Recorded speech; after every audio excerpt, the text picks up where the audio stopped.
Reports have emerged of another drone attack in Grozny, with eyewitnesses describing sounds of explosions. The Russian Telegram channel Protests in World reports. Grozny is once again under a drone attack. Explosions have been reported, but there is no official statement from the authorities so far, the Telegram channel stated. Other details of the situation are not being disclosed at this time. Andriy Kovalenko, head of the Center for Countering Disinformation at the National Security and Defense Council of Ukraine, also confirmed the drone attack. Kadyrov, Ramzan Kadyrov, leader of Chechnya, is humiliated again. Kovalenko added, recently, drone attacks have been increasingly reported in Grozny. Only on December 4th, drones attacked Kadyrov's Special Forces unit, and on the night of December 12th, strike UAVs targeted the building of the 2nd Regiment of the Ministry of Internal Affairs of Chechnya. Also, on December 15th, a series of explosions were heard in the city. Eyewitnesses spoke about the fall of 2 drones. In particular, it was reported that one of the drones again hit the building of the 2nd Regiment of the Chechen Special Forces, and the other at the Special Purpose Detachment Riot Police Base. There are growing indications that the Azerbaijan Airlines flight that crashed in Kazakhstan might have been brought down by some kind of Russian air defense fire. A Ukrainian drone attack on Grozny was ongoing while the flight was airborne. All the videos of the Azerbaijan Airlines flight showing the damaged show holes in the wreckage have entry holes on the port side and exit holes on the starboard side, likely with a slight angle from below. Russian military bloggers are now also claiming that the Azerbaijan Airlines plane could have been mistakenly shot down by a Russian air defense missile. Based on the footage appearing online from the crash site of the Azerbaijani airline Azal plane, the fuselage shows damage visually resembling the impact of air defense missile shrapnel. The aircraft was en route to Grozny. At that time, the region was indeed experiencing a repulsion of an attack by launched Ukrainian UAVs. Several drones were shot down over Vladikavkaz in North Ossetia and the neighboring Ingushetia, Rybar is writing. The plane took off from Baku at 6:50 Moscow time and was scheduled to land in Grozny at 8:20. But just before landing in Grozny, the plane turned around and flew across the Caspian Sea towards Kazakhstan, where it crashed. Just as the plane was approaching Grozny, an air raid alert was issued in the region due to a kamikaze drone attack, and Russian air defense was actively engaged.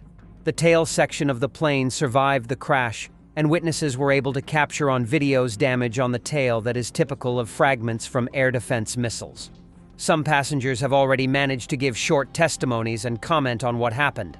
Thus, Zaur Mamedov, one of the survivors of the plane crash, says, "For the 3rd time, something exploded. There was an explosion. I wouldn't say that it was inside the plane. Where I was sitting, the lining next to me flew off." He added that he reached for his life jacket, and there was a hole in it. "I took the jacket and there was a hole in the jacket. A piece of shrapnel had pierced it. After this explosion, right between my legs, somewhere there, this piece of shrapnel flew in and hit me. It pierced the jacket right through." Drones attacked the Tambov region on December 25th. An important defense enterprise of Russia, the Michurinsky plant Progress, came under attack, the Astra Telegram channel reports. Thus, residents claim that drones damaged the Michurinsky plant Progress JSC. The company produces high-tech equipment for aircraft and missile control systems, as well as a wide range of civilian electrical equipment and equipment for gas and oil pipelines. In addition, a boiler house of Transnefta Product LLC caught fire due to a drone attack. The fire occurred after 4 drones fell in the morning on the territory of the linear control room of Transnefta Products production station in the village of Novonikhilskoye, Tambov region. Previously, drones have attacked important factories in Russia related to production for the Russian military-industrial complex. On October 20th, the Security Service of Ukraine's drones and the Defense Forces of Ukraine hit Russia's largest explosives plant. The Sverdlov plant, located in Dzerzhinsk, Nizhny Novgorod region, 900 kilometers from the border with Ukraine, is an integral part of the Russian military-industrial complex. The Russian command sends its soldiers into assaults on the left bank of the Kherson region but refuses to take their bodies. This is done to avoid paying compensation to the families of the deceased, according to the ATESH partisan movement.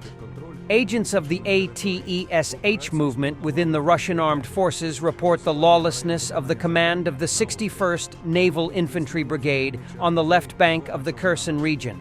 Commanders send soldiers on deadly assaults and then refuse to evacuate their killed comrades, the statement reads.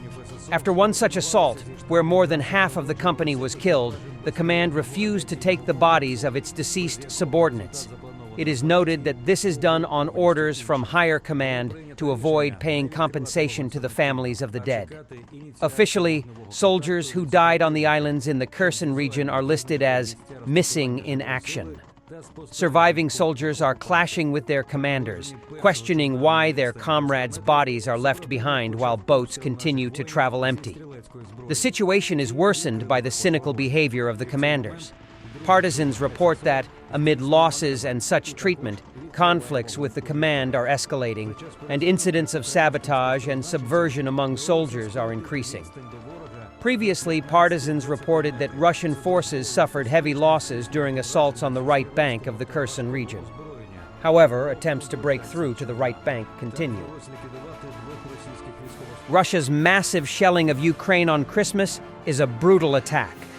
The U.S. wants peace to prevail in the region, states Keith Kellogg, whom the elected U.S. president nominated for the position of Special Envoy for Ukraine.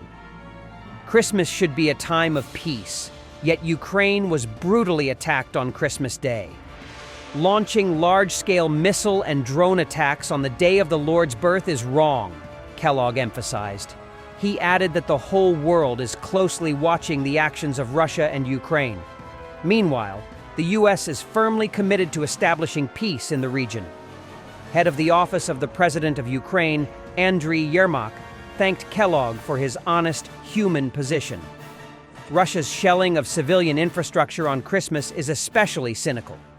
However, over the years of this war, Russia has proven that the killing of civilians and children is the favorite activity of Putin's regime. Russian President Vladimir Putin, Edamallers, and the commanders of his army. The world should not be like this, Yermak added. On the night of December 25th, Russian forces launched 78 missiles at Ukraine. Specifically, the enemy used 50 cruise missiles, KH-101/KA-55, which were launched from two 95 MS strategic bombers.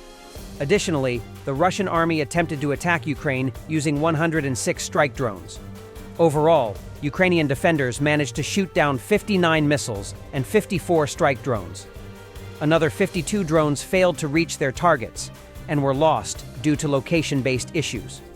As noted by Ukrainian President Volodymyr Zelensky, Russian President Vladimir Putin deliberately chose Christmas for the attack.